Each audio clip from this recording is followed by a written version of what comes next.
Welcome to Shop Talk. We're looking at a Husqvarna 357 XP, 57 cc's. That's the professional model. Features a 20-inch barn chain, 3/8 pitch, and that's a chisel bit chain, skip tooth, skip sequence. That skip sequence meaning the spacing between the teeth, and a chiseled square cut tooth. Very fast cutting chain. Now we'll take a close-up look at some of the features it has.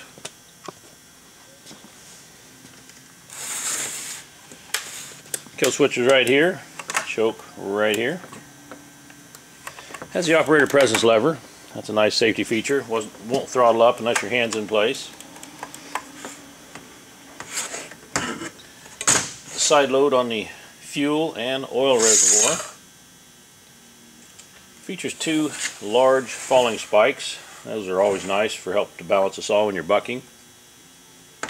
Working chain brake. To adjust the tension on this, loosen two bar nuts up. Right in the center there is your tensioner. Easy to get at.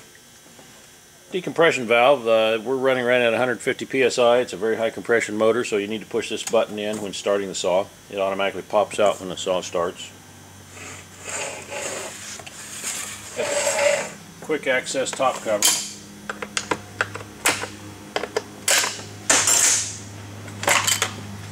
You can get right in there and do any maintenance you need to on the chainsaw. We'll go outside and make a cut with it.